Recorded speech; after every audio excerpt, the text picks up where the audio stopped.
Good morning, everyone, and welcome to day 2 of ICT in Education, a Caribbean forum hosted, of course, by the Caribbean Telecommunications Union with partners UNESCO, the International Telecommunication Union, support from the Organization of Eastern Caribbean States, one of the collaborators, and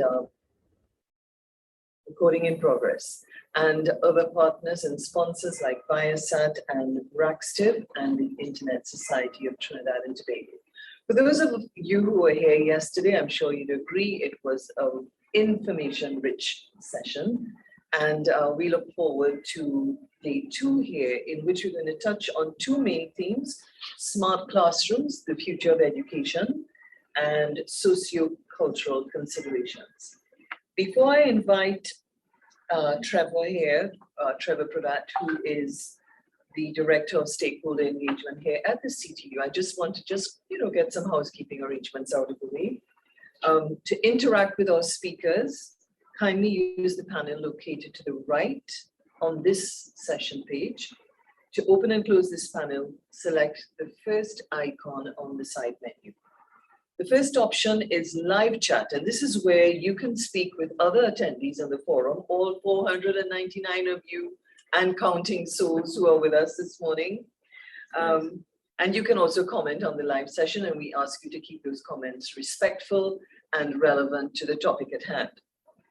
The second option, polls, is where all polling questions will appear during the session. And the next option, and one of the most important ones, is the Q&A. And this is where you will pose your questions. And we asked yesterday, we had some people posing questions in the chat. So we're asking you to direct your questions in order for them to be answered and to be fielded to the respective speakers and or panels, that you place your Q&A in the Q&A section so that they can be directed to our speakers. We don't anticipate that you will have difficulties, but Murphy's Law sometimes does obtain. And so should you experience any difficulties with our platform, please email us at events@ctu.int for assistance. I'll repeat, events@ctu.int for assistance. If you have a friend or colleague who's on the move and not able to sit where you may be today on the platform, please let them know, give them a shout, send them a message. We're streaming live on Facebook and on YouTube. Just search for the Caribbean Telecommunications Union social handles. So, as I said, all 499 plus souls and counting. The media, thank you so much, because we got some really good coverage from you during the week leading up and yesterday, I'm told. And also our premium sponsor, Viasat, our bronze sponsor, RACSTIV. And of course, the other persons that I've already, entities I've already acknowledged.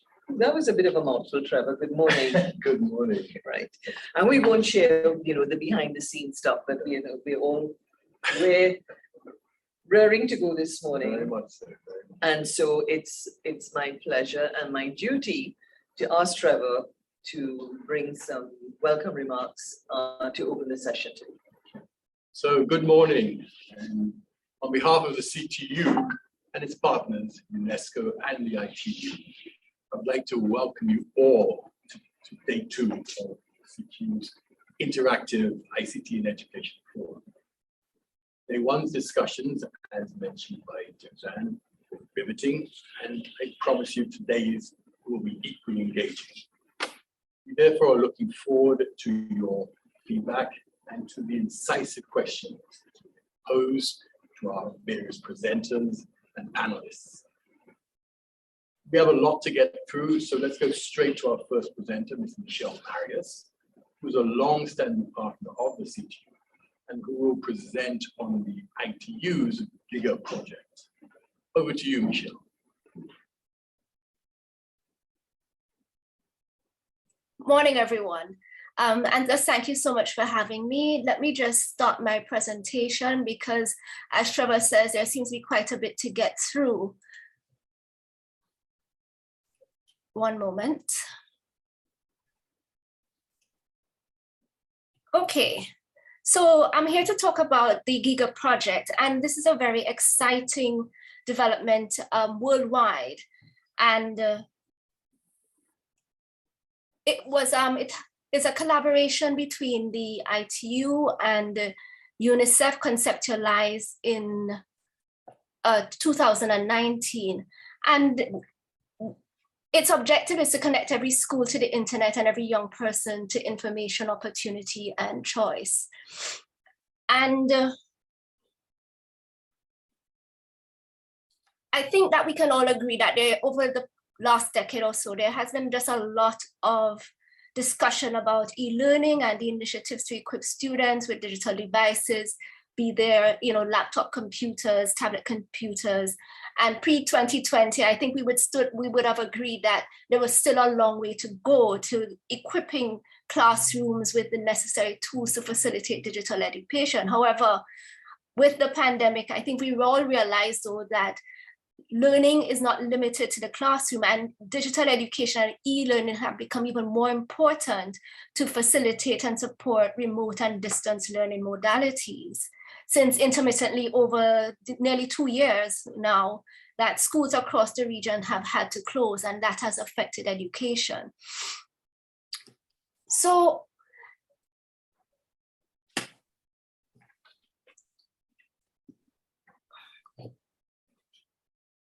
although Giga is still relatively young, it has been receiving a lot of visibility. As I said, it was conceptualized in 2019. Of course, it would have taken a little time for it to get its legs underneath it. However, the United Nations Secretary General has recognized Giga as part of its digital roadmap to achieve universal connectivity. And it is, I think, helping Giga to gain traction worldwide.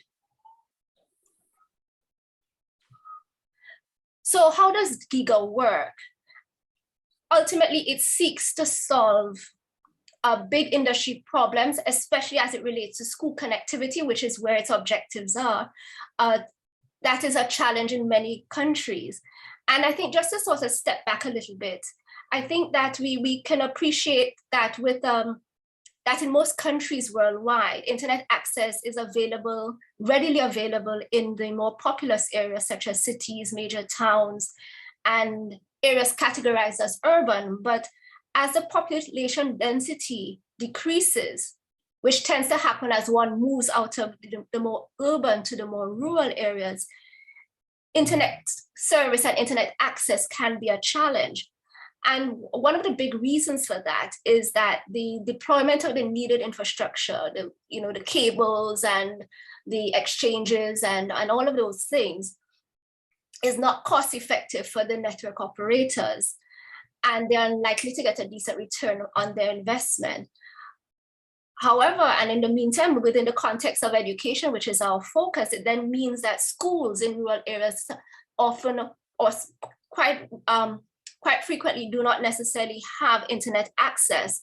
And so, for example, here in the Caribbean, and I can talk about Jamaica, which is where I'm based, that there's students who have not received any sort of tuition since February, March of 2020, when the pandemic started. So, what Giga hopes to do is to use data to create innovative solutions for which financial support can be sought. Okay, so now, Giga, how does it work? And it comprises 4 pillars: mapping, finance, connect, and empower. And on the mapping, what you're really looking at is getting concise data about the infrastructure. Where does all of the pieces lie? Where the schools are located? What network infrastructure is close by? And understanding the lay of the land for all intents and purposes. Finance, whatever solutions one decides to propose will probably need some backing. Many of the countries because it is not cost effective, one may need to have an influx of funds from other sources. And so this is where finance comes in. Connect is actually dealing with the deployment of the infrastructure. So whatever new networks need to be rolled out. And then empower, part of the Giga objective is to connect and ensure that every young person has access to information, opportunity, and choice. And so this is now going to be the services, the platforms that sit on top of the infrastructure. So these are some of the areas that we probably need to, that Giga has conceptualized. And as is noted here, the mapping is well on the way, and I have some slides on that. And finance and the connect pillars are coming on stream. So it's very exciting for Giga. And as I've said, looking at the mapping, here we have at least what it looks like spatially. And here it is, we have a global map. So far, over 1 million schools have been connected, have been mapped, in 41 countries. And if one wants further information, you can go to the projectconnect.unicef.org website. Now, just looking at finance for a very brief moment, relative to all of the work that probably needs to be done worldwide, Giga is estimating that it's probably going to cost, 420 billion US dollars at least. But we can't really sit on our laurels and just wait for this money to roll in before we start to get things going. So a concerted effort is being made to raise the funds, and there has been some success along that path. But we also recognize that as Giga continues to realize successes, continues to have an impact on school connectivity and connecting every young person to information, opportunity, and choice, that more donors will be encouraged to participate in the thrust that is Giga. And as it relates to this connectivity, I just briefly want to say a few words on it. Now, granted that the focus of Giga is school connectivity, and what one may find is that in rural areas, as I had mentioned before, that schools may not have internet access. And yes, you may have to run, cabling and the infrastructure, or even look at it from whether it's wireless connectivity from far distances. It's going to be expensive. Some solutions may be more expensive than others, but what you can do to sort of spread the cost, make it actually have a greater impact, is not necessarily just focus on connecting the schools, but connecting the communities around the schools. So households, government offices, or your town halls, your post offices, and other sorts of structures in the neighboring communities. And the ITU has developed this document, the Last Mile Connectivity Solution Guide. And it basically spells out the 4 steps that are needed, whereas identifying unconnected communities, so communities without connectivity, reviewing existing connectivity options and solutions, then looking at the technological solutions and figuring out which ones might be financially viable, affordable, sustainable, etc. And then putting in place interventions such as the policies, regulations, strategies, etc., to allow for the extension of the affordable connectivity services. And here we just have some successes for Giga. So as at December 2021, Giga had mapped over 1 million schools. It has raised $22 million. However, it's able to mobilize considerably more funding. 19 countries have joined worldwide, that is formally. And we have several partners, Ericsson, Dubai, Musk Foundation, etc. So it's still early and it's still exciting. And of course, we also have another illustration of what the maps look like and what the dots represent. So it helps to spatially give you a sense as to how many schools are in a country, which ones might be connected, and the stage of connectivity that they're at.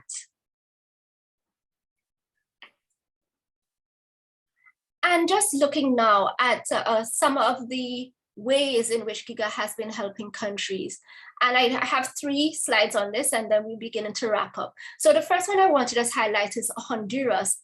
And basically, similar to what I just outlined about using the schools as almost like a beacon for where connectivity challenges may exist in the neighboring communities. So this was what is being done in Honduras.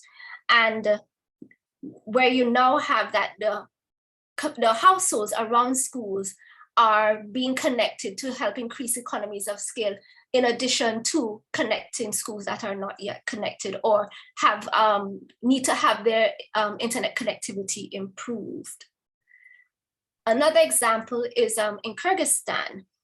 And by, again, understanding the lay of the land in terms of the mapping, etc., we were able to, by engaging the service providers, help the country to lower its school connectivity bill by, almost 40%. So it really can have an impact, because especially I think with education, it is such a critical part of our countries, of our sectors, but it is largely underfunded, relatively speaking, in the region. It is a challenge.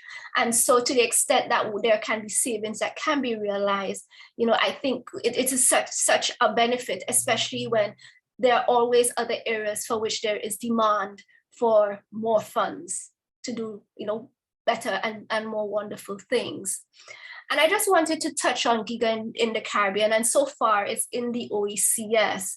9 of the 11 member states of the OECS, that is 11 including the associate members. The OECS does not necessarily make any distinction between its full and associate members, but these are the countries that have signed on, and we're still awaiting for other Caribbean countries to join. We are in discussions with many other countries. However, the agreements have not yet been formalized.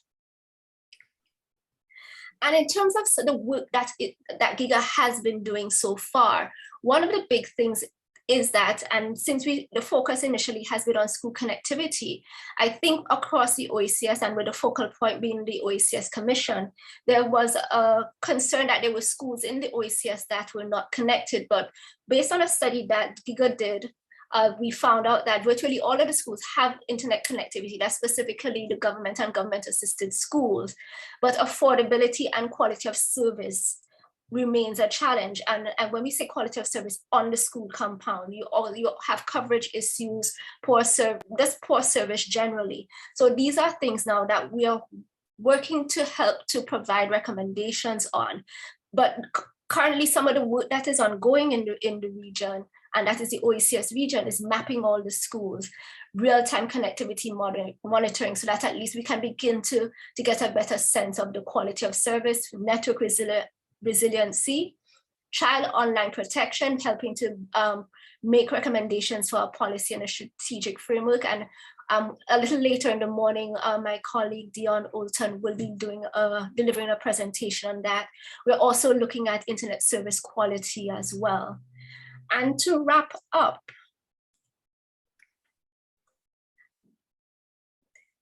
I think the thing that I would like to leave you all with, is the fact that Giga does not go into a country and work unilaterally. It really forges and seeks to forge and maintain partnerships within the countries, and I guess primarily with the governments and the leadership in various countries.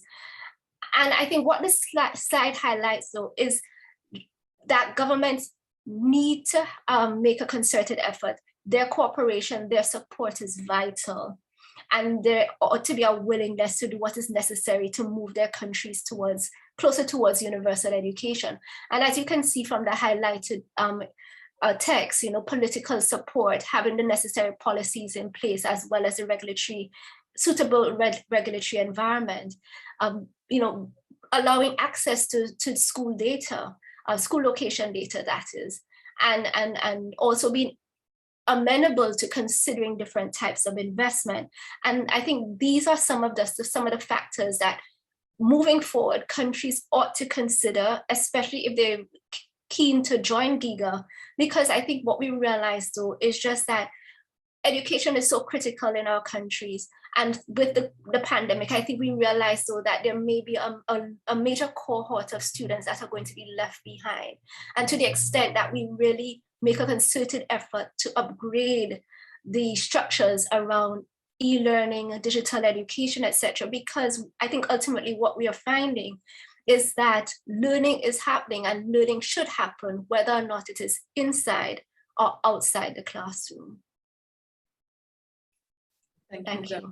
Thank you very much, Michelle. With that very comprehensive review of the Giga Project. And I think that Trevor, who is moderating this session today, has a preference for probably fielding some questions that are already coming in. Yes. So we take a few minutes to do Yes, that so yeah. we keep on time. Yes, okay, very much so, because we do have a question and answer session, but we thought, I'm thinking that it'll be so long before the audience gets to ask questions on Michelle.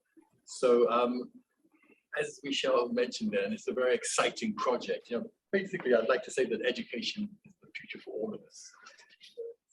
Obviously, of course, students themselves, without educating our students, we have nothing for ourselves. They will be providing for us in the future.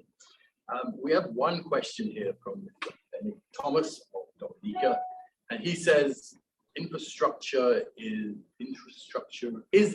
resilience a key subcomponent of the mapping connectivity pillars, knowing both the engineering challenge and natural disaster phenomenon in many of the countries.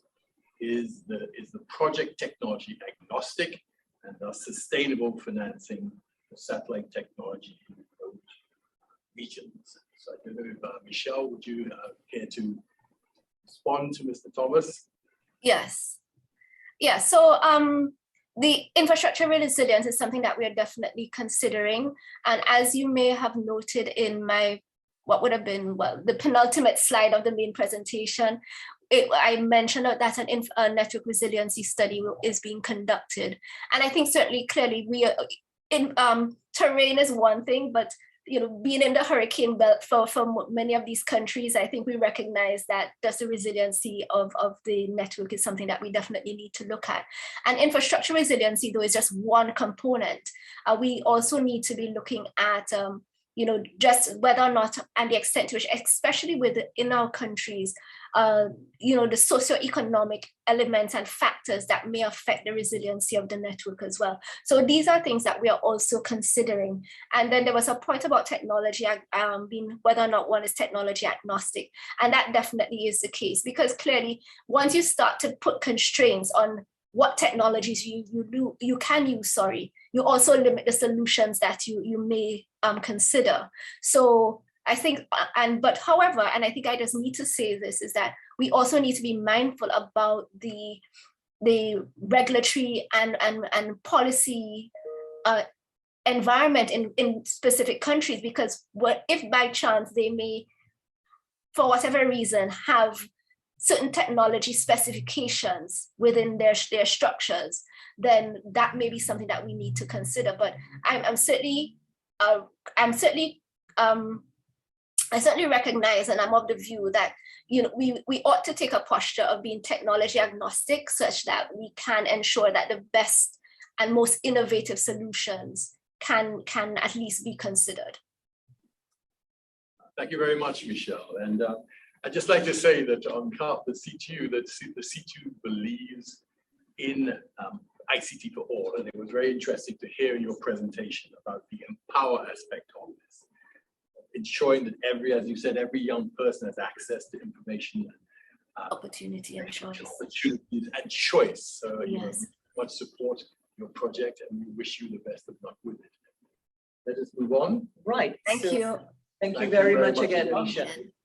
And I just very quickly, before I introduce our next speaker, I know that people are going to be interested in the presentations, which will all be made available on the CTU website and on the platforms.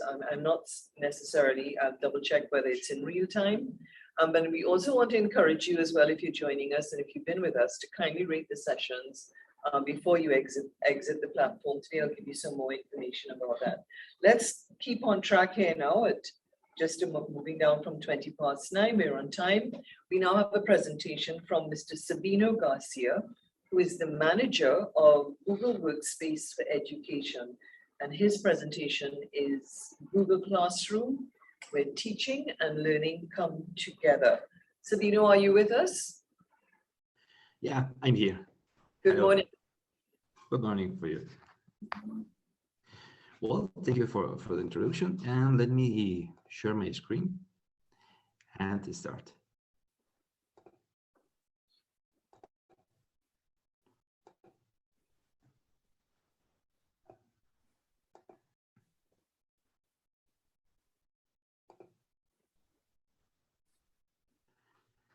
Can you see my screen? Yeah, I see, yes.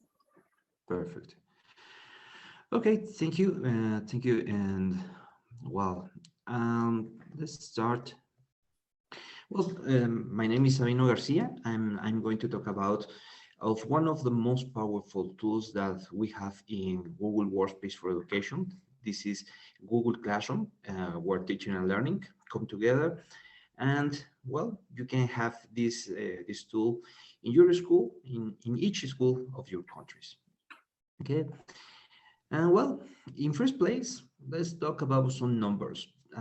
As you can see in the screen, Google Classroom, as part of Google Workspace for Education suite, has become in one of the most powerful tools in the face-to-face learning in schools, in the remote learning, and also in the hybrid learning for the pandemic.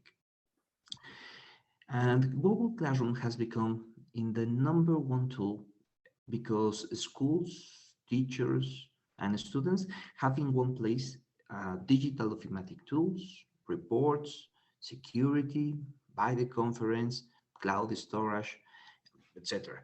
And all these tools allow to collaborate since the place you are.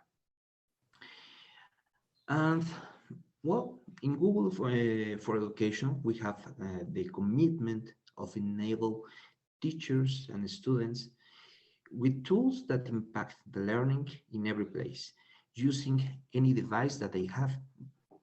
Our mission is to provide to your school community tools that elevate teaching and learning, collaboration, and productivity, all in one secure platform.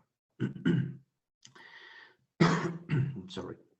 And we want to keep it simple because we want to provide easy to use tools that let individuals confidently communicate, collaborate, and teach and learn together.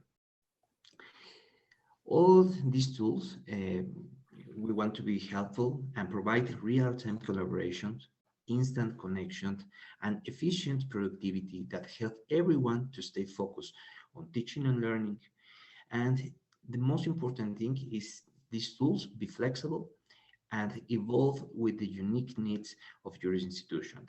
And the most trustful tool whom privacy and security accomplish the most rigorous education standards. And as you can see here, Google Classroom is an easy to use tool that helps educators to manage their learning experiences, where your teachers will be able to create powerful content of their computers, from phones, tablets, and one of the most important here is that they can measure the advance of their students, so they can adapt the knowledge of each class and for each student.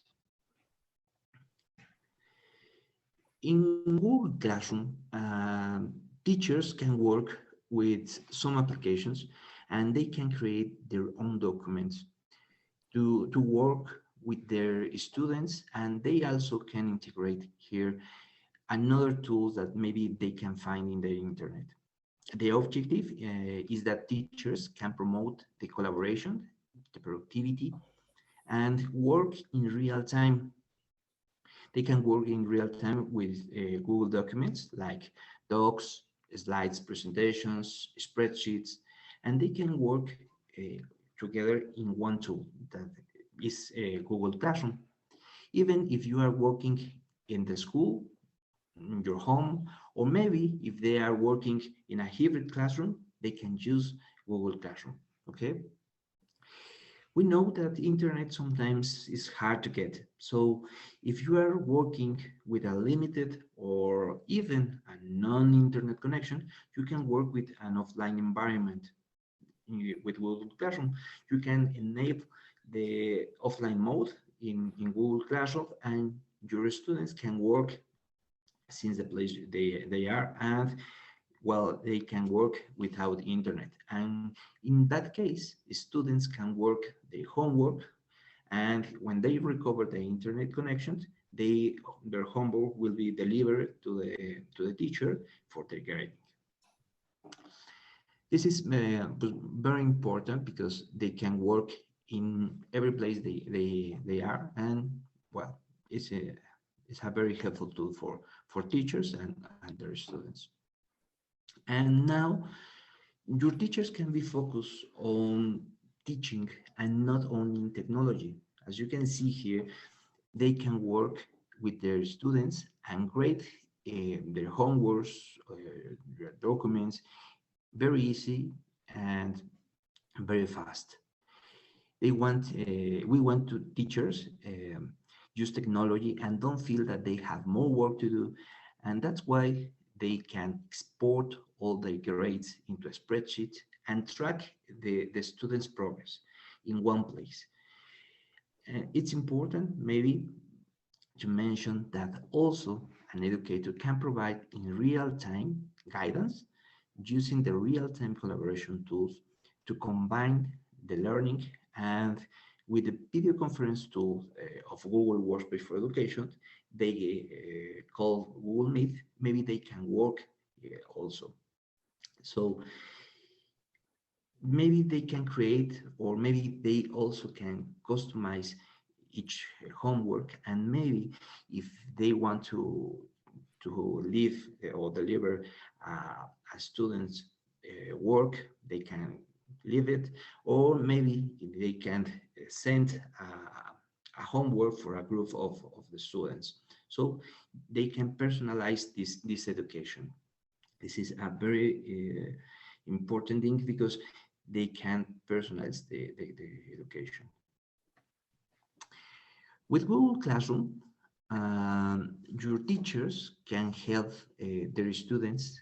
They can create or organize assignments, or even they can program their work and their assignments. And their assignments will be published when they need it. And the assignments will be scheduled in the student's calendar, in the Google Classroom, and also they receive an email with their duty. We also are working with critical thinking because we want to that the students create original documents. With Google Classroom, you can compare the students' work with all that is published on the internet, or they will stop creating copy-paste documents, right? And they create their own contents. And also that documents will be compared with an internal repository of documents that is created each time that the teachers use the originality report tool in Classroom. So we are ready to create original documents. Take decisions is very important. Take all that data that is created is very important for teachers. So, and also this is very important for the school administrators. So every day data is created. Now you and your teacher can analyze that data that is created for your students to take decisions on what is happening each day.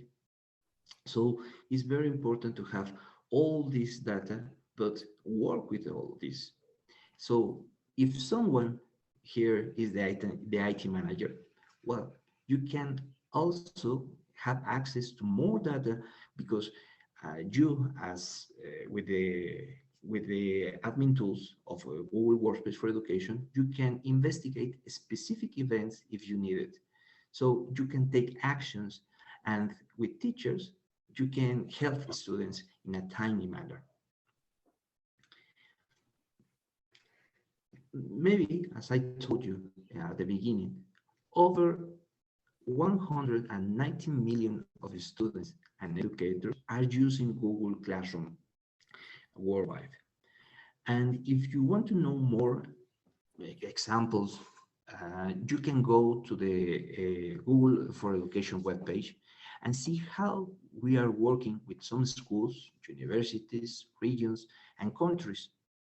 You can also find cases of use of the complete Google for Education environment using Google Workspace, maybe the conference tools, Google Classroom, And maybe you can see how Chromebooks works and working all together.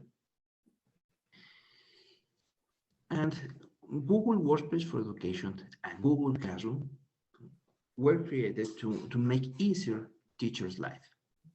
Now your teachers can work faster and provide feedback to their students and in an easy way. So even if year after year they can replicate their classes and reach all their class content, they can work together with the Google Classroom things. With your Google Classroom teachers, they can create their personalized contents, they can create documents, quizzes, they can create questions to start maybe a class, and they can create all the topics that they need for each class. Also, they can create and manage multiple classes. Also, they can create one content and publish in different classes or personalize the content adapted to each class. Educators can also plan the work and schedule tasks for their students. As I told you, they can track each student and their advance. They have in Classroom one tab that they provide all the information of this classroom and what is happening with each student. Educators can also plan the work and, well, track each student in their advance. Also, we know that learners works with another tools like Kahoot, Nearpod, Adobe Spark, and others. So that's why Google is working with these partners, and very soon teachers will be able to integrate all these tools into Google Classroom. Okay, so we are working to give you a very helpful tool and be productive with all this. Your teacher now can grade assignments in every place that you want. And with a friendly user interface, they can grade even if they are working in their computers, tablets, phones, and they can add their students private comments if they need it. And also, students now can upload their assignments in the Google documents or upload images, as you can see here, of their work. And it's very important to say those grades will be exported to an spreadsheet, and your students' information systems can get all that information. Talking about documents, your teacher can provide positive comments in their students' work or provide feedback in order to create a better learning environment.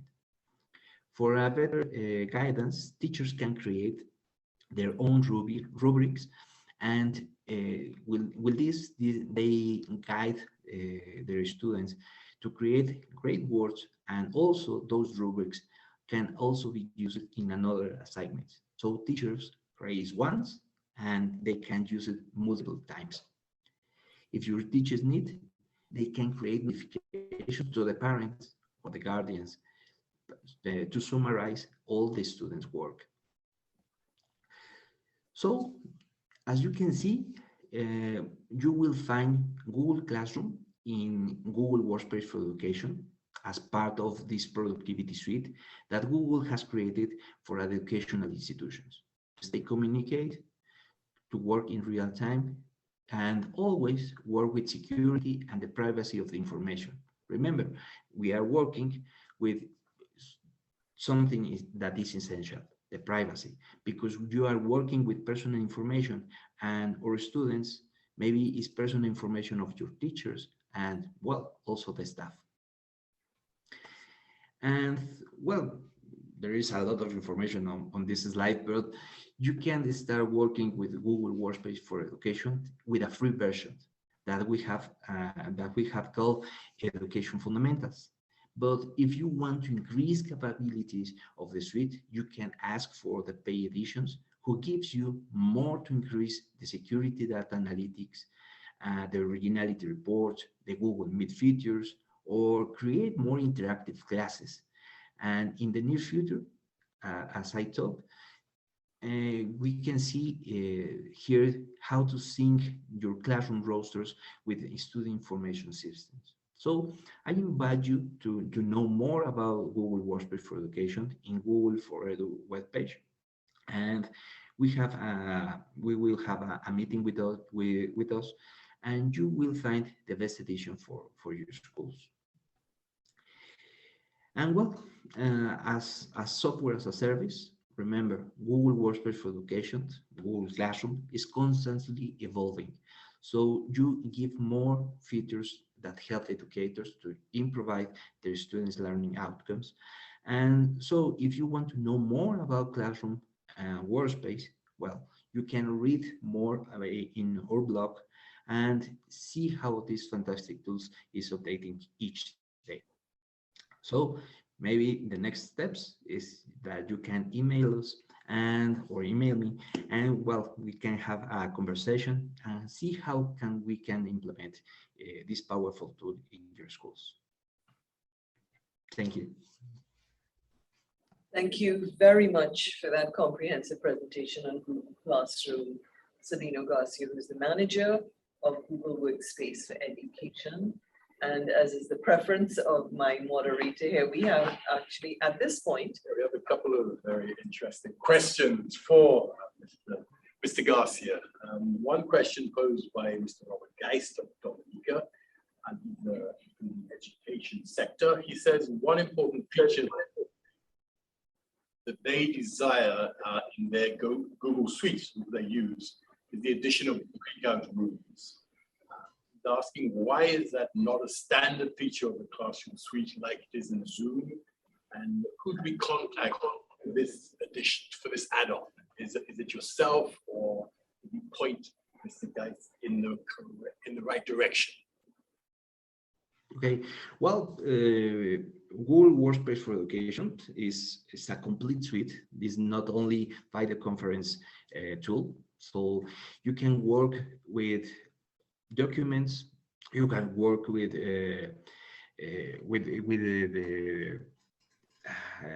Google Forms. You can have a storage in the Google Cloud called Drive for Education. So you can have all these tools in one place. So it's very important to consider that Google Workspace for Education is a complete suite, and Google Classroom is just one piece of all these suites. So you can work with us, and maybe you can see how powerful these tools are.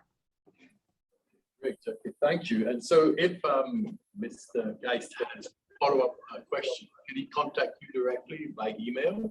Yeah, he gave his email. Yeah, I know he's given his email. Yeah, you have in my email. Right, no, I understand. I'm just saying it's worth to talk to. Yeah, you can write me, and well, it will be my pleasure to have a talk with you. And please, if you need some advice, you can reach me. And also, we can talk what is happening in your school, what are your needs, and well, each school has a particular need, so we can work together, as you can see here in Google Classroom. Okay, and another question, this one coming from Lawrence. They ask, is there a feature in Google Classroom which allows multiple individuals to monitor classes without enrolling in the class as a teacher? It's important for administrators to be able to view classroom activity. So is that a feature that the person's asking of Google Classroom? Yeah, you can work with you can as a teacher, you can work with one class or multiple classes. You can create content for one class or multiple content.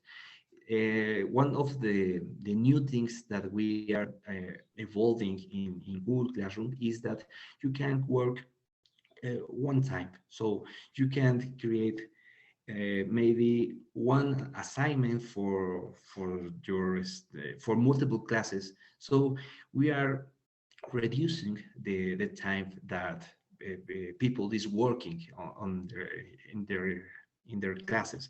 So it's easy to get all this information in one place, and maybe you can also create one class sometime. Maybe this year we are working in one class, and the next year we will have new students. So we can duplicate this Google Classroom, not all the work and all the comments that we create for your students now, but we can create a new class with all that content, and maybe we can reach all these class with new content or with some updates. And this is very important because we are not working just for a single time. We are working with for the future. So that's why Google Classroom is important for our teachers. Just a quick follow-up. Is it possible, if I'm an administrator in a school system, can I join classes without being in as a teacher? So I would just monitor, and people, the teacher, maybe the students in the class may not know that I'm monitoring. Is that possible? Yeah. School administrators can create that classes and add the students to that class. And well, one important thing and one of the updates of Google Classroom is that maybe some of your students leave those classes. So we are improving here this tool, because they can be added to this classroom, but they can leave that classroom. So this is important. So school administrators can create that, and or maybe the teacher can add their own students. So all that information all that data that is created can be exported to the school's students administration system. Yeah. Mr. Garcia, thank you very much for the very interesting presentation and powerful tool that Google Classroom is bringing to the world, in fact, but of course, most importantly. Okay, let me hand over. Okay, thanks again, Savina. Thank you very much. And just encourage people to use the platform to engage more expansively with the speakers. That's the whole point of having the interactivity, and engage with specifically and have conversations, including using the email contacts and so forth. There's quite a bit of chatter going on in there. So please, flag up a speaker directly and carry on the conversation. Okay, we now enter a session on promoting education through satellite activity. And this one is a Jamaica case study. This is a joint presentation. And so let's meet the presenters. In this session, we have Mr. Michael Lubin, Vice President, Corporate Development, Viasat, Mr. Chris Dering, Chief Executive Officer of ReadyNet, and Dr. Maria Myers-Hamilton, Managing Director, of the Spectrum Management Authority of Jamaica. Mr. Pravat, I'm going to throw it back to you because I'm seeing here in very bold red. I suppose you are taking us through with the various presenters here. No. How are we going to do? Yeah, the presenters. Yeah, they're going to present. They're going to present, and then if anything, I'm sure we'll get some interesting questions. Great. Afterwards. So first up, we have Michael Lubin. Yes. Good morning. Good morning. Good morning and welcome. Thank you very much. So we are controlling your presentation, Mr. Lubin, so we will put up the presentation now for you. I appreciate that. Let me begin by thanking you, Trevor, and the CTU Secretary General, Rodney Taylor, and the entire CTU team for giving Viasat this opportunity to speak today at this important forum hosted by the CTU in conjunction with UNESCO and the ITU. Perhaps it was said best by the Honorable Dr. Didicus Jules yesterday, when he said that the imperative of ICT in education is as necessary and transformational technology driving learning. In my own background, I started out as an academic and an educator and made an unexpected transition some 40 plus years ago to high technology and ICT. I have therefore had a very long passion for the intersection of technology and education and how technology can transform education and educational delivery systems. It is very clear that connectivity is key to ICT transformation, and the COVID pandemic has made it even more clear that connectivity is going to be critical, not only currently, but as a part of a hybrid new educational delivery system that will be both online and in person. So with that, let me begin this discussion of promoting education through satellite connectivity and how that applied to a case study in Jamaica. Next slide, please. Viasat itself is a 35-year-old company. The three founders are still active, and I hired two of the three founders back in about 1979. So we've had a very lengthy relationship. It has grown since 1986 to over $2.5 billion in sales. And I'm told as of yesterday, we're approaching 7,000 people in over 60 countries around the world. We are a vertically integrated ISP. We will be a global ISP over the next few years. And we lead the world in ultra high capacity satellites, three of which we will launch in the next 2 years, each with 1 terabit per second or 1,000 gigabits per second of capacity. I'll mention what that metric really means in terms of education shortly. We inherently design resilience and security into connectivity solutions. This is increasingly important because of the security needs of making sure that only proper information gets to children and educators. Security is very important for protecting personal information as well. We are very active in community and school connectivity. And because of the connectivity and the realization that it enables both online education as well as telehealth, we are actually experimenting, bringing both telehealth and educational content through connectivity to a number of communities, including those in Mexico, Brazil, Guatemala, Nigeria, and Jamaica, with Chris Daring talking more about the Jamaica experience a little bit later. We have other partners throughout Latin America and the Caribbean, ReadyNet, of course, Intercorp of Peru, and the Central American Bottling Company of Guatemala, which has bottling plants in, I think, 11 countries throughout Latin America. And we can talk later why we have a partner that's in that particular business, but it has to do with being able to distribute into the most remote and rural communities in a secure fashion. And we have connectivity throughout most of the Caribbean today. And at the end of the year, we will have connectivity everywhere in the Caribbean and for all countries in the CTU. Next slide, please.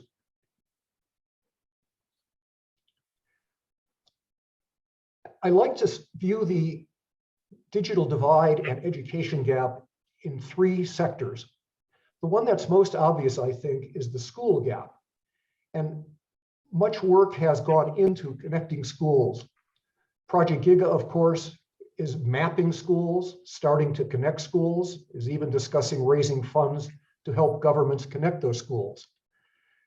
So the school gap has been sort of a primary focus of education and of connectivity. However, the chairperson of the FCC, Jessica Rosenworcel, for years has discussed that the next phase must be the homework gap, that there must be good connectivity in the home so that the parents can help the students, so that the teachers can interact with the students after school hours, and so those students can continue their education in the home. I'll discuss how there can be a relationship between bridging the divide for schools and bridging the divide for the homework gap. Another that hasn't been talked as much about is the teacher gap for communications. Teachers themselves need good connectivity for their own continuing education, for interacting with students and with parents, and also for preparing their curricula and downloading that curricula to the students and grading assignments, et cetera, et cetera.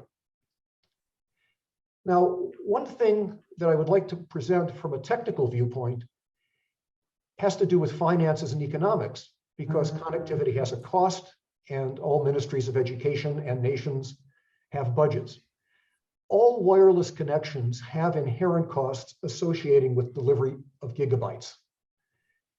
Whether it's cellular, whether it's satellite, and even whether it's really some terrestrial solutions. Wired connections, we know, have some security, resilience, and implementation delay issues, and they can have very high costs. And some of those elements with wired connections have encouraged countries and school boards alike to look for alternatives, wireless alternatives, like satellite alternatives. And for the first time, technology has advanced to the point with satellites that satellites can now deliver gigabytes anywhere as cheaply as cellular can in the densest urban areas and as fast. This has not been true for the over 40 years that I have been involved in satellite communications, but it is now true. And this presents a fantastic opportunity for the application of these new satellite technologies in education in an economical, secure, and transformational way. Next slide, please.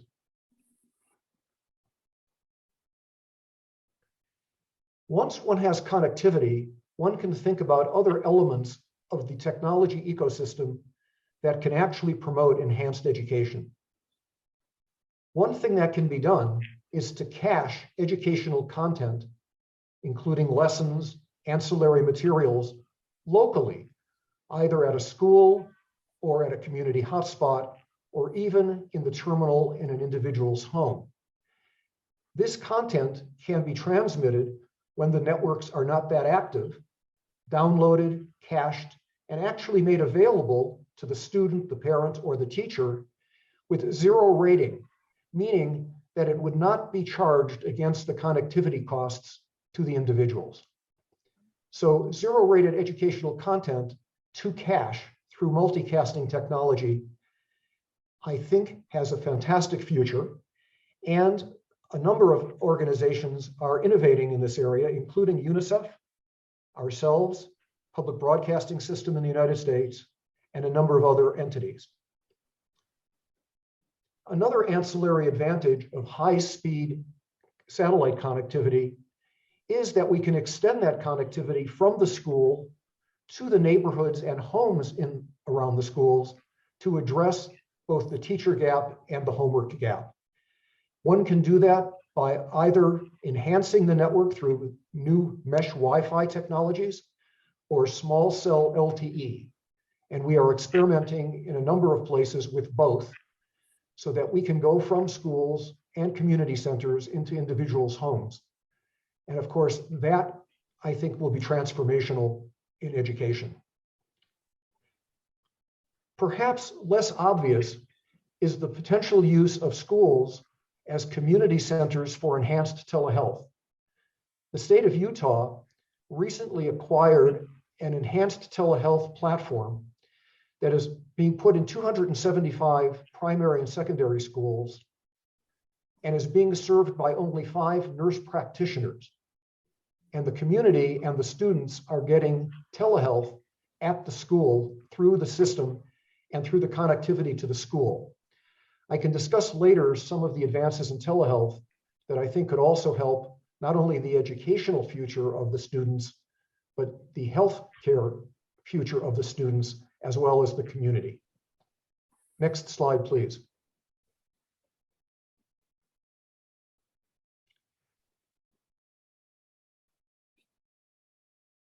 Now that the technology is affordable, is ubiquitous, and is fast, what are the enlightened policies that need addressing through not only the ministries of education, but spectrum organizations and other ministries in countries?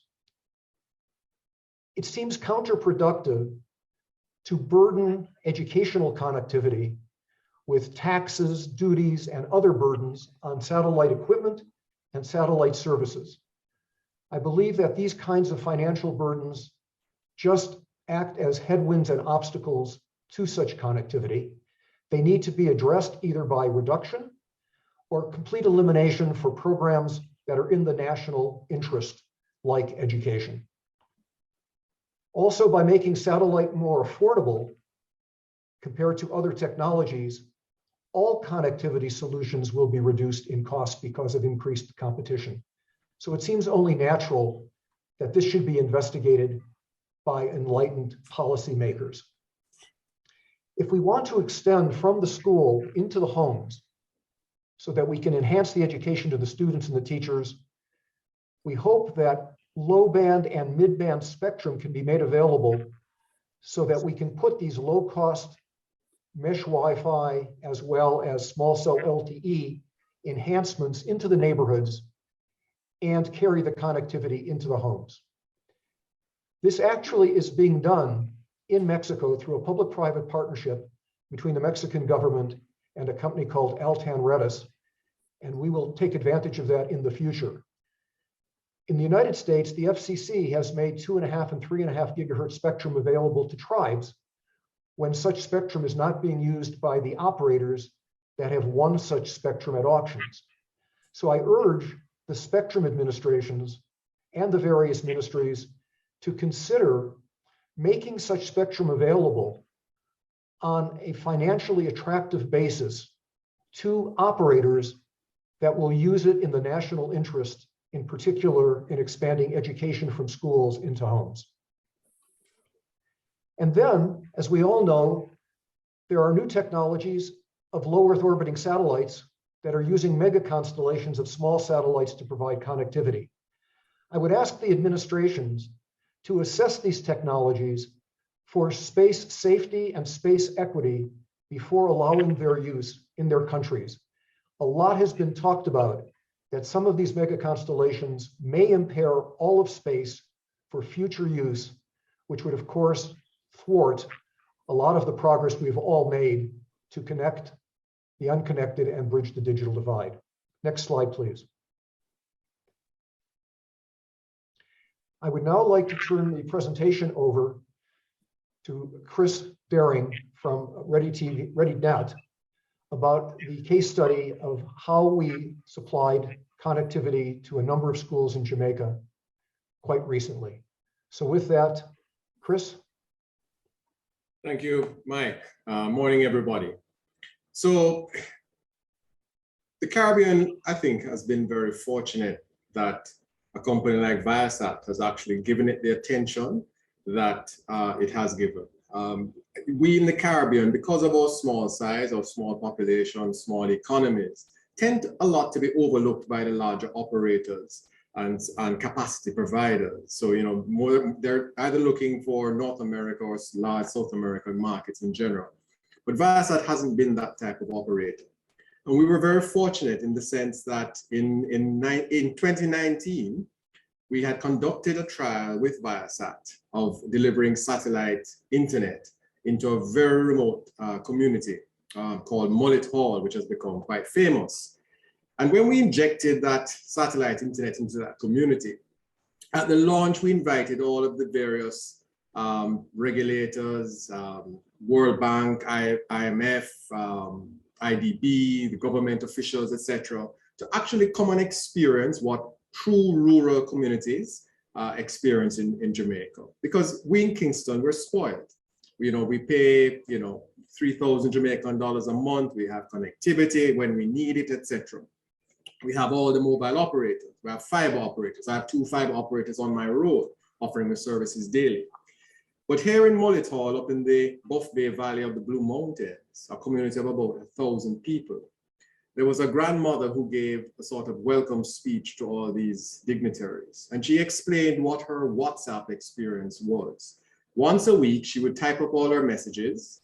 Then she would take a taxi, drive, and this is a rural taxi, drive 30 minutes down to Buff Bay where she could get connectivity, and she would send and receive all her WhatsApp messages. And there was a visible, an audible gasp in the audience because people, you know, here it was a grandmother was using WhatsApp like it was the old time telex and telegrams. Once a week, getting her messages and sending her messages.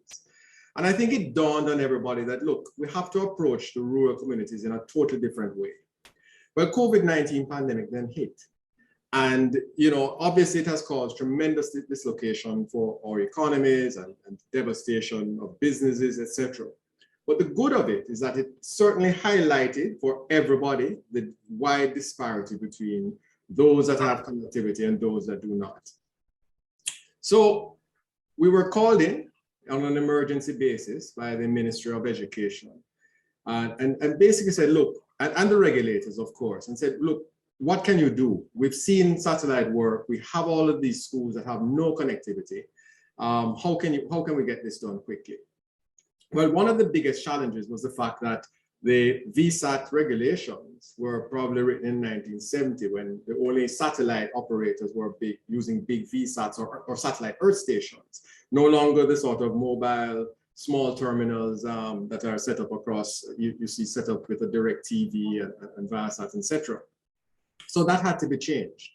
And the regulators jumped on it. They got that change. They certainly had it, certainly initially waived all the excessive fees. We were talking about 6,000 US per dish per annum at the time, which just wouldn't make sense for the Ministry of Education to be paying that kind of tax for them to connect the schools.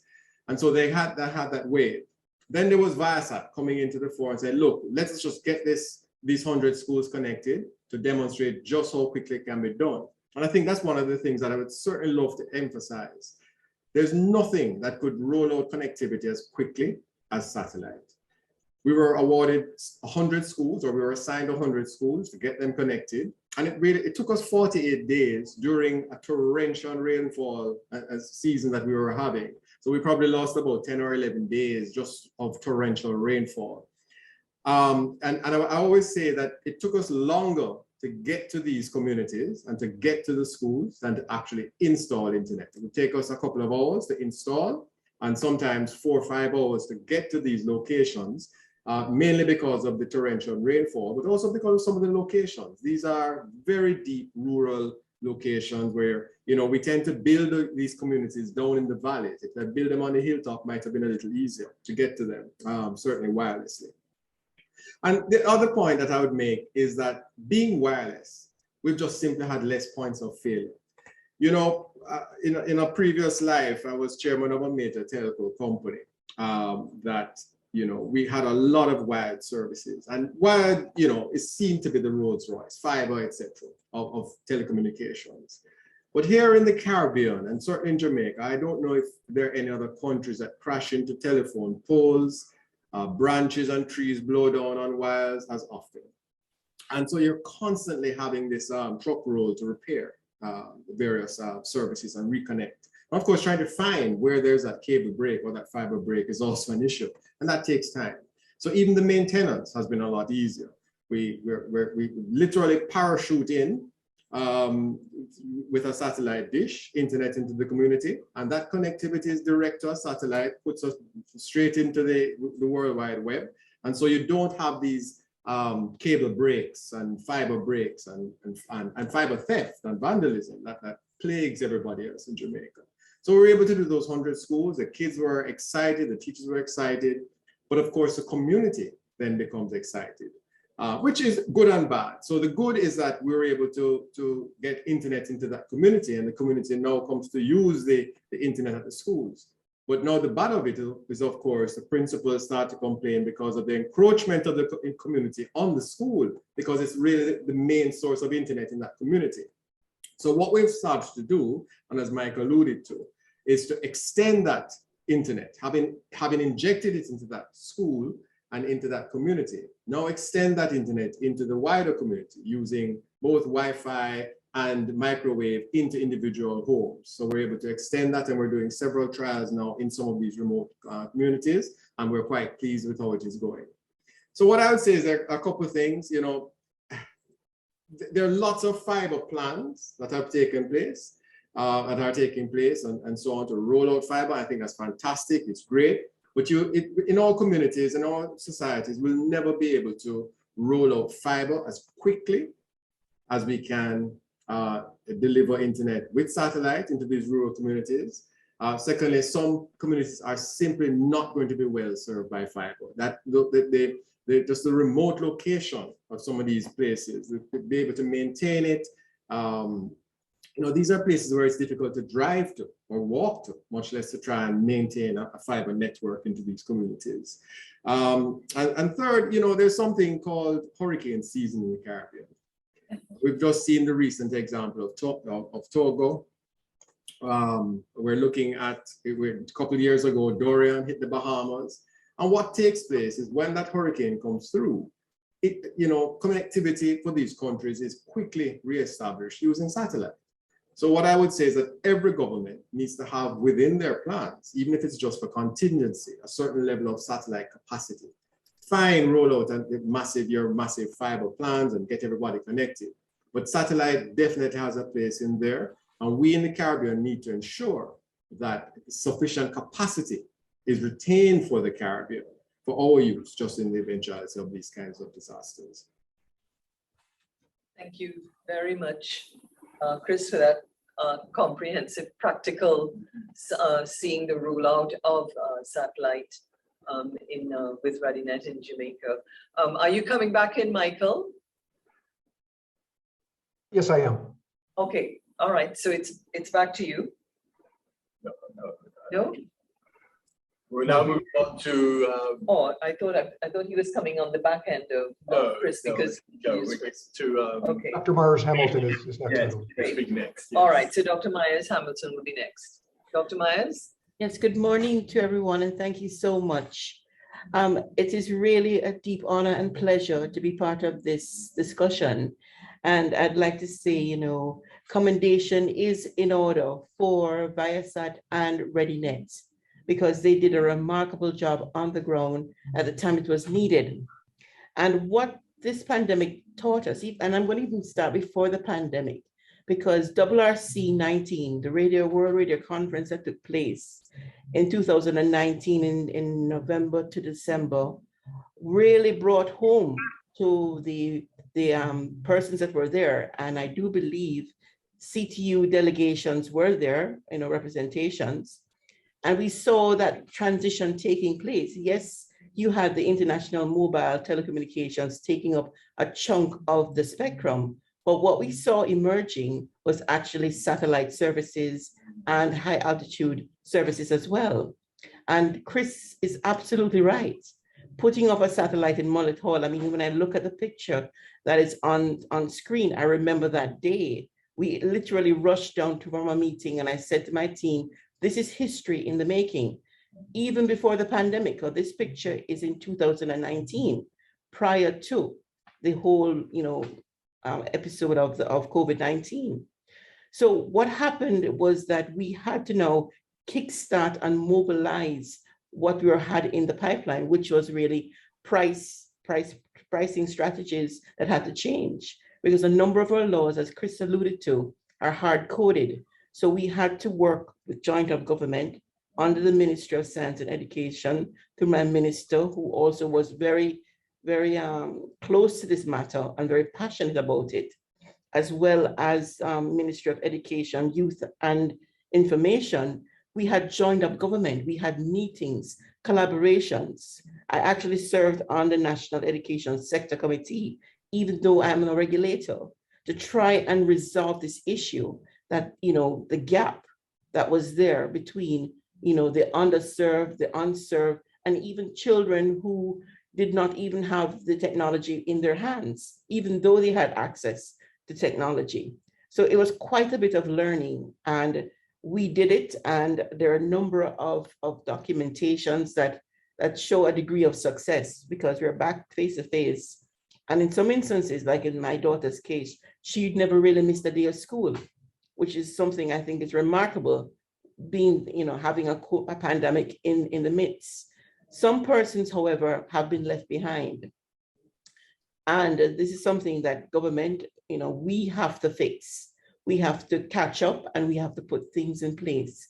Making the points that Mike made are very valid. We have to look at education in a very holistic way and even have a pricing strategy possibly that goes over different services where you have market segmentation.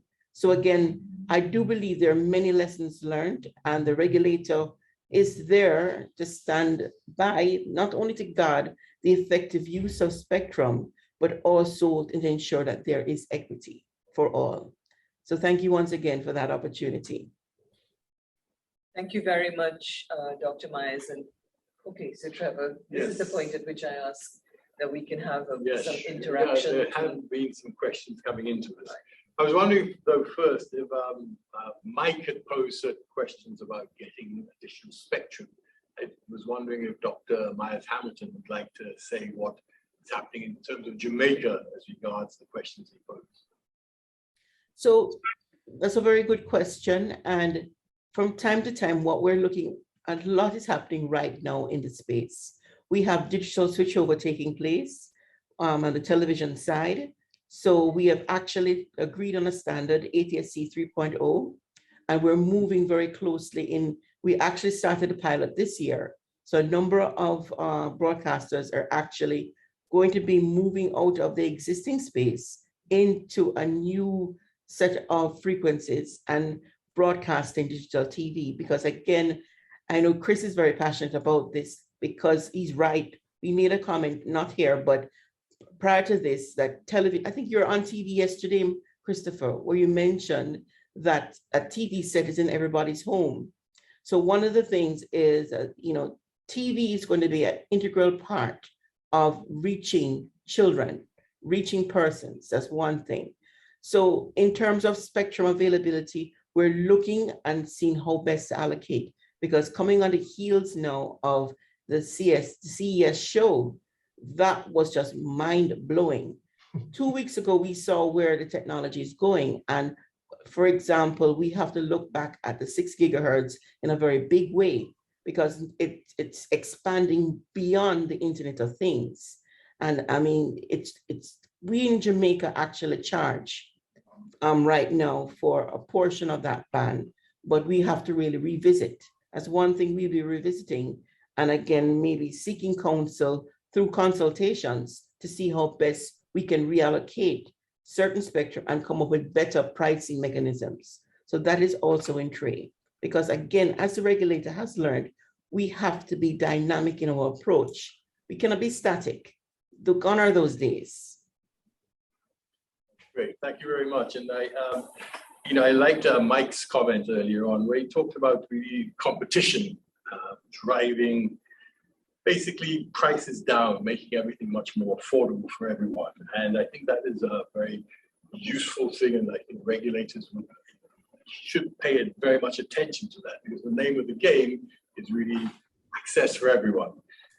One other thing I'd though like to ask Mike before I go into some of the questions on the Q&A here is, once we have the schools connected via satellite, and what obviously ReadyNet has done a tremendous job putting these 100 sites onto the giving connectivity. But what else can such connectivity enable, both in the schools and also in the local communities? Very, very good question. The things that we are focusing on, because we think they're transformational for communities, in addition to education, are telehealth, which I mentioned, also precision agriculture, making sure in agricultural areas which tend to be rural, that proper information is provided to the workers and the farmers, as well as being able to complete the entire ecosystem for agriculture, which connectivity requires. There's also the Internet of Things, of course, that's coming along in agriculture that will be increasingly important.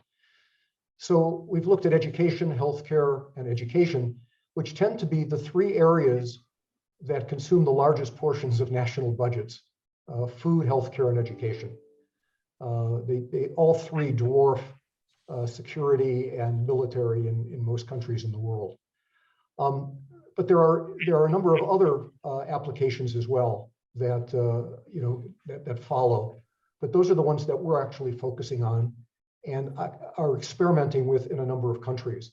Let me just say something about this enhanced telehealth.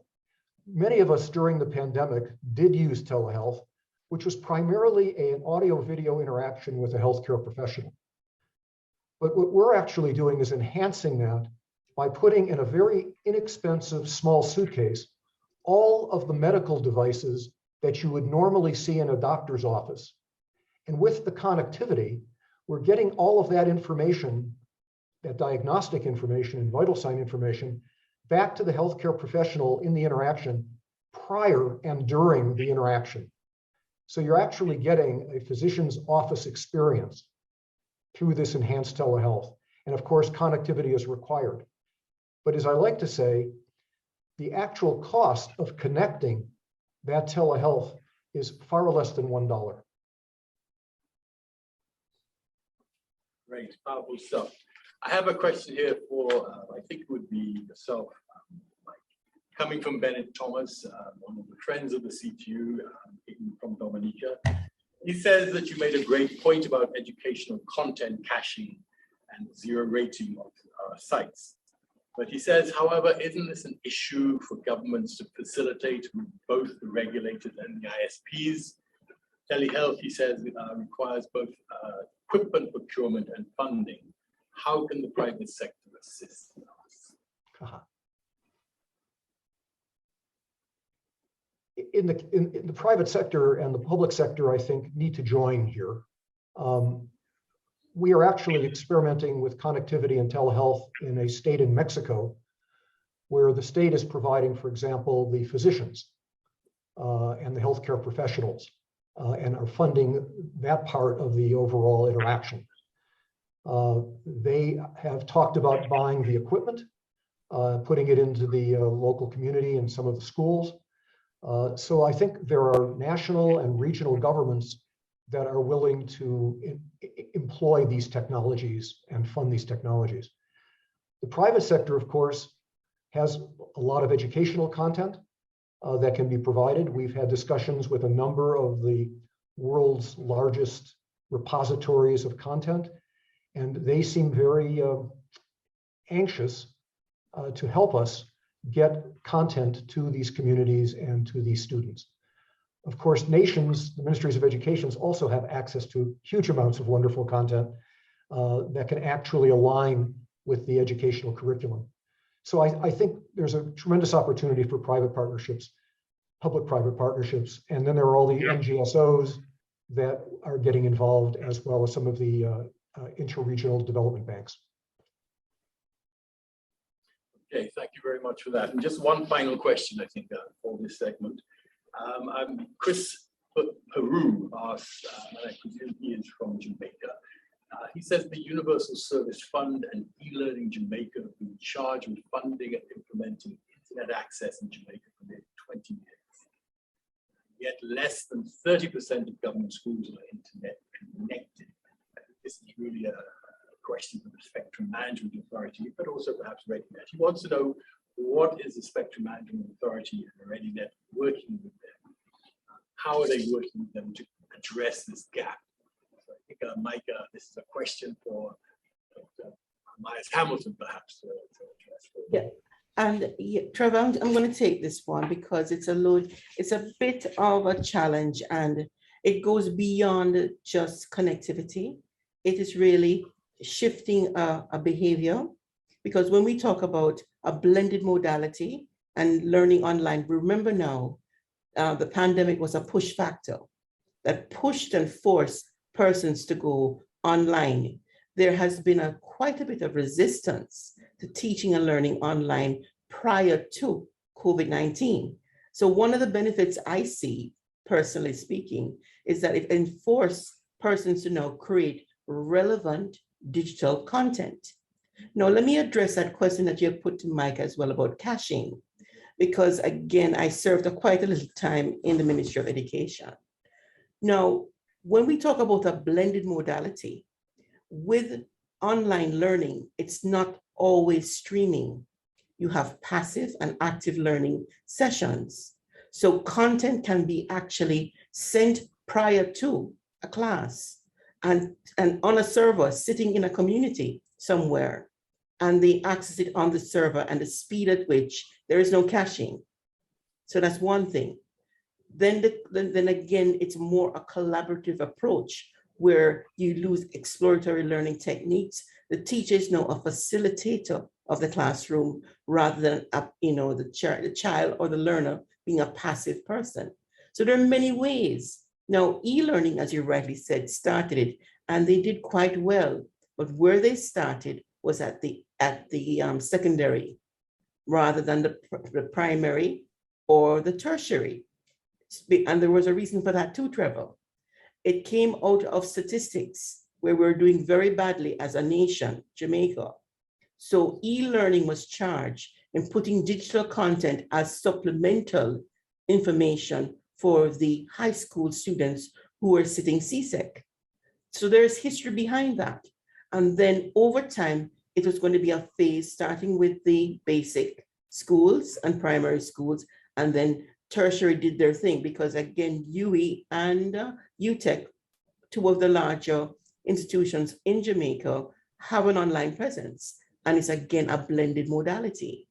So it's just, and in terms of paying for it, again, the Universal Access Fund had funding and actually funded a number of access points for schools. And again, we had public-private partnerships in that space as well. But again, there's history. COVID just forced the issue to come forward. And that's my humble opinion. I must admit, I agree with that. I feel that we're all seeing, well, COVID is terrible, but it has created a lot of opportunities. Absolutely. Really has. Just one quick question before I get wrapped on the knuckles. No, not at all, not at all. This one is from a presenter this afternoon, and he asks, how can the Jamaica Viasat project leverage the Giga Project resources to accelerate penetration in rural Jamaica? Maybe Mr. Daring would like to answer that question, or Mike. Sorry, the question was how can the Jamaica Viasat project leverage the Giga Project resources to accelerate penetration in rural Jamaica? Sure. So we are actually participating right now in a government tender. Having introduced the idea of utilizing satellite to quickly move into unserved areas, we're actually participating in a massive tender at the moment to do a number of more schools. And from those schools are simply become the hub of internet connectivity in those regions. The beauty about satellite connectivity is that even if you have massive fiber plants, it's going to take many years to roll out fiber. And satellite is what you call movable capacity. So I have a dish here today at one school, I can have it tomorrow at another school if that school ever gets fiber connectivity. And so you have this, I guess I call it mobile capacity that's moving around the country, plugging gaps until you can get whatever else types of connectivity might come along in that area that you might find more competitive or better performing, etc. So we certainly feel that there's a significant amount of coverage in Jamaica that is ideally suited for satellite capacity. And whether that's 30, 20%, I don't know. But I certainly believe that there's a significant gap that will always be there simply because of the flexibility of satellite capacity. So, hopefully we can start rolling out even more sites, having injected internet into those communities, like we've done one up in Resiliency, St. Mary. I mean, these are little communities that many people have not even heard of in Jamaica. But, communities like Resiliency, where we injected satellite internet into Mount Angus Primary School, and from that school we're now into the community where we serve with a Wi-Fi access point in the community square. We've also now started to extend from that square into individual houses and so on. So it is something that is growing, and nothing can grow it as fast as satellite. Thank you very much, Chris, as the last contributor there. Very good seeing you. The last time I think I saw you in Trinidad was at Super Blues comeback in the stadium, and you don't look a day older. That was a wonderful night. I long for the days when Carnival returns. Yeah, for sure. Thank you so much to all three of you, Michael Lubin, Chris Daring, and Dr. Myers Hamilton, who I think really sort of crystallized something where she brought that experience of working in education with and blending, to use the term, with her role at Spectrum Management, and raised some very key things. And I think that this is a game changer. This is just Citizen Joe saying this in terms of the Caribbean. I think that this is a game changer. Thank you all so much. And we continue to encourage those of you who want to participate more with the speakers to please do so on the Hublo platform, and also to even, if you will, participate in the poll that helps to gauge the kind of interest and feedback that's required by the CTU and its partners and presenters and people actually doing the heavy lifting in the digital space. Thank you again so much from Jamaica, and Michael is in the US, yeah? Okay. Next up, we have Akhenaton Laborde, who is the executive director of RACSTIV, who is one of the sponsors of this forum. And Akhenaton has been waiting in the wings, and he's going to do a presentation. He's going to speak on Yalacation. I hope I have the pronunciation correct. This is about a social educational experience. So Akhenaton, you with us? Yes, I'm here. Good morning. Hi, good morning. How are you? Great, great. Good to see you, and the floor is yours. All right. So my name is Akhenaton Laborde. I'm a technologist, the CEO of RACSTIV. And when COVID, when the pandemic hit, right? Trinidad, we was getting up to speed with digital education, and we're getting there. And what it is, I end up realizing with what's going on in schools is you have online burnout with kids, and you have kids where they're in the classroom, but they're also gaming at the side. And I decided to, I said, you know what, let's use our virtual platform and create a solution where, because right now kids, they're not able to go out on events, they're not able to go on school tours and all these different things. And that's a serious issue with kids right now, because they're kind of lashing out at it. And that's why it is they're probably at the side doing gaming, and they're doing all kinds of different things that they're not supposed to be doing. So we came outside and said, okay, we have been working on this virtual platform. Let's convert it into an educational platform. So I'm going to give you a demonstration on what the platform is. So let me share my screen. So we have Yalacation, and basically it's a online learning resource, right? And it's basic like any other LMS platform. We have all kinds of different courses you could go to, right? So let's just do a demo course, right? You could see all the different topics and lessons and the how much steps you finish to finish that particular subject. So I could go to the course material. I could go on it on YouTube. I could download it. I could go to the lesson. So let's say I click on this lesson here. I could watch the video, and then I could go through the information, but then we could go straight to the topic. And we could go through the whole topic, and then we could do the quiz. All right, so I'm just walking it through, all right? And we could come here and we could do the final quiz. We start the quiz, and we could go through everything. But this is something that everyone basically could do, any LMS could do. And what we basically added into it is bringing the virtual aspect into it. So here it is, I'm able to go to the lesson, and I could watch a video about arts and crafts. Now we have different subjects that we're using for the virtual. So this first lesson in arts and craft is creating a picture board.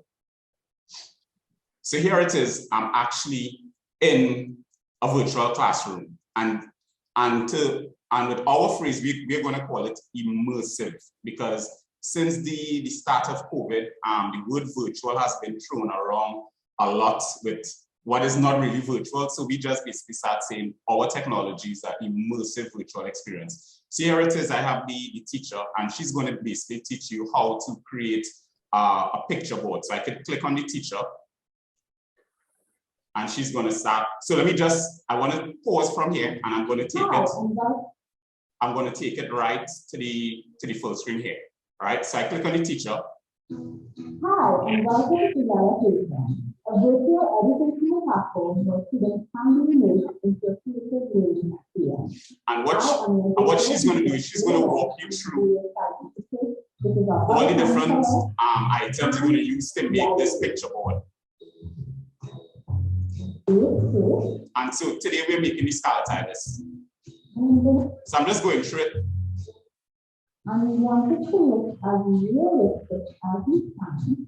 So this teaching material, this could be either live or this could be pre-recorded and uploaded into the server. Now, at the end of the course, right? So for arts and craft, she basically teaches you how to build a picture board with a Scarlet Ibis.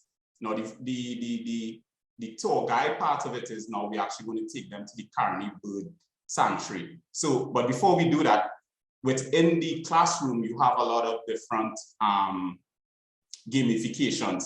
So if it is, you look up in this corner here, you could see 4 hidden items. So I could probably look around the classroom for different things that will match to the course that's going on. So if it is, I click on the image. So now we're here at the Lemon Swamp. So we're going to take it off. So let's get into the boat and let's check it out. So we are near the Scarlet Ibis nest. Everything's a bit so quiet and so really and no drizzle, and that's okay. We enjoy it. So I'm just going to go through a little bit. Fastest flying bird. They fly over 100 miles per hour.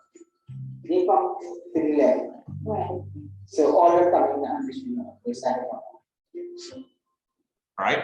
So by going through these 2 videos now, you would have got information to go through the trivias in the virtual space. So now I'm able to walk around and I click here. This has a trivia. What is the bird found on the $50 bill, right? And if it is, by going through the video, you would have realized that it was talking about the red-capped scarlet. So I click that, it's correct. So I now close this and I'm able to walk through the experience. I could walk to the rest of the classroom, right? I could click here to have another one. What do the Scarlet Ibis feed on to get their red color? Red cherries, crabs, snails, red snapper, right? Crabs would be the correct answer. And then I'm able to move on. So as you see while I'm going through the experience, right, you're seeing the hidden numbers rising, right? So it's basically telling me to have another 1. So if it is I click, I know which one it is, it will then tell me 4, right? So, and you could load digital trivias and digital tokens throughout the experience. Now, because this subject was on the Scarlet Ibis, we are now going down to the Carney Bird Sanctuary, and I could go to the boat, right? So here it is, I'm in the virtual space, right? I could click on photos, right? So that's just a close-up of that area there. I could click on the photo album, and here it is, I could go through a lot of different images that basically was done in the Carney Bird Sanctuary, right? So I'm just going to close this here now, right? So now on the site itself, the presentation I was showing you before, I took out the time, but on the platform itself, we are able to set times, we're able to get your score, and at the end of the class, you're able to now have that score go into the LMS platform. So now you have where you can award points to students, right? Prize given, right? And one of the cool things with the arts and craft is, let me just stop sharing, is that after at the end, let's say at the end of the term, all the different arts and stuff and everything, we are able to give students who have the most amount of points, we could actually send it over to them, right? So what it is we are getting with the platform is that yes, you have students that they're doing stuff at the side, you know, and we're basically saying, okay, let's use that to our advantage, right? And then what basically happens is after school, when they get off at school, because I have seen some schools, they get off at 12 o'clock or 2 o'clock, right? You have these situations where you may not have a parent at home. Now, this is actually a cool experience that kids after school, they could sit down and they could go to a tour. So this becomes not a babysitter, but it could help, you know, and we are willing to work with the different ministries, and we could build this platform to suit the different subjects. And as it is right now, what we have been developing is for arts and crafts. For chemistry, you have a lot of schools that don't have a chemistry lab. We could create a virtual chemistry lab and have the teacher embedded into it, and you could do your same chemistry stuff inside of the lab, the bio lab also. So we're doing art, chemistry, bio, social studies, history. The platform is very cool for history, right? If it is, now, like I said, we built out this platform with all the different virtual sites we were doing, right? And this is one of the platforms we did just before COVID, and it really grew with COVID. So you have all these different locations in virtual, right? So let's say if it is we go to Pigeon, in fact, no, let's go history one, Fort Abercrombie. So if it is I go to Fort Abercrombie, you're gonna have information on Fort Abercrombie, and you're not on, right? So you're gonna have information for Fort Abercrombie, which it is we could put it in a history type subject. We also have geography, and geography would work with different locations around your country. And yesterday we were speaking to a representative of the Ministry of Youth and Development, and they actually saw the platform and was very much interested in sitting down and talking about bringing agriculture into it. So we actually now putting things in place to put agriculture where it is, you could simulate the hydroponic farms and all those different things. And this is just a cool way of, you know, having students who can't go out, because even with schools kind of getting back to some normalcy, they're still not going to allow students to go on field trips. That's not going to happen anytime soon. And with a platform like this, you could address that. So when it is you listen to what Google and Viasat and all of what everyone is doing, that is really cool. We need all of that. But I think we still need to remember that we have kids and they are being burnt out. They want to talk to their friends. They want to go outside and experience stuff. And this would be a good solution that we could, I mean, you could go into any country and just create all their historical points, and then we could create it into the platform. So this could be a platform for Trinidad, it could be a platform for Jamaica, Barbados, whatever, but this is it. So I'll stop right there because I'm out full, and I'll take questions. First of all, let me get the correct pronunciation. Is Akhenaton the correct pronunciation? That's doable, but just so like, tell me how you pronounce your name. So the Egyptian pharaoh is Akhenaton. Sorry? Akhenaton. Akhenaton. Okay, okay, Akhenaton. Okay, and I'm not going to take the blame for that because somebody said to me, and wink, wink, that I had the pronunciation correct, Akhenaton. I mean, if I could have stood up and given you a standing ovation, I would. Well, I could, but then I would upset the whole thing in the room here.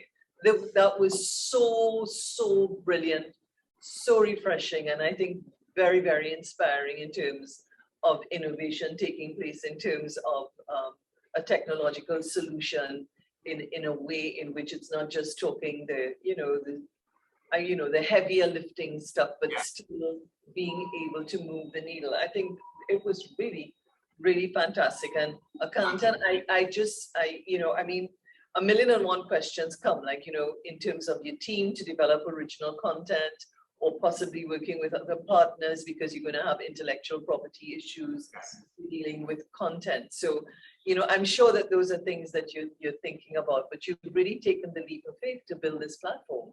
I mean, and I just really wanted to posit that. I mean, I wish I was 14 years old, but you know, I would be interested in using it to sort of have an experience, you know. But seriously, what, you know, someone shot me a very quick message here, very excited about what they saw, and it was about the content side of things, you know, how you're dealing with that, because all of these things take money, of course. Right. So basically, we want to make it accessible, and we want to make it, you know, reasonable for because it's education, all right? So how we are mapping it, how we are doing our business with it is, we're not going to charge you for the use of the platform. We're just going to charge you for creating content. So this is just my way of giving back. So if it is, let's say, for arts and craft, for the semester, you want 20 different courses, we would just charge you for creating those 20 courses. You want 20 biology, we charge just for the 20 biology. You do not need to worry about the cost of the creation of the platform. Now, we know in Trinidad, iGovTT, they're using SharePoint. So we will be able to integrate with different countries, whatever they're using, right? When it comes to the intellectual property, whatever country brings us over and we create that content is theirs, right? So all that content is going to be owned by that particular government, that particular agency. Okay. Yeah. Right. So basically, as you say, it sort of is, well, it is like an LMS, and you'll have an e-commerce dimension of it, or the, you know, the business model is that people will work with you to yes. get content up, basically, and for you to distribute and to provide the environment for that content to be curated. Right. And okay, great. So we had a question on the platform from Taylor. She's asking, and I think you sort of answered in your discussion right then. She asked, what kind of financial investment will a school need for this platform? But from what I heard you say, it's not really, you're not going to be dealing directly with schools, or like with the ministries of education, and then they would obviously provide. Just say that over because they kind of coming through. Right. What kind of financial investment would a school need for this platform? So okay, so well, just to basically talk, if we're talking figures, I mean, we're going to work with the schools, right? And let me give you the business model first. So most times, whenever it says I'm doing anything in business, I always go with the whole ideology of doing it myself. So basically what it is I was going to do with this platform was create all the different subjects, I have different friends that are doing teachings and stuff and everything. So we're coming together because we're actually building this right now, right? We're coming together, we're going to create all the subjects, everything, and then we're going to charge a subscription fee. So it becomes a situation where anyone could use it, right? And then from there, the government basically wanted them to get that and we could start to talk to government. And then from there, if private institutions wanted to build something that is specific to their curriculum, then we come outside and build something for them. It might probably be a situation where creating each subject might be in US, might probably be about 1,500 US. But it still depends on what that particular subject is going to be. Right? But we are making it very accommodating. We're not going to charge what we would charge on a big corporate virtual platform with my different clients, but it's education. So we're going to bring the price right down to the bare minimum. But it's discussions we could have with different individuals. I wanted to caution you and say that, you know, that this is not the time and place for the business discussion, but certainly I thought that's what they were asking.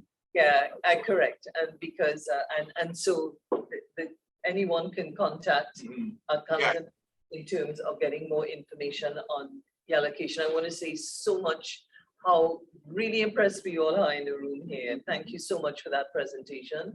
And I'm sure you're going to get a lot of take-up, and congrats on it as well. Yes, and there are more questions which will be posed, but yeah, we will try and get you to. And I think it could be in the platform as well, because I'm sure it'll be in the Hubilo platform.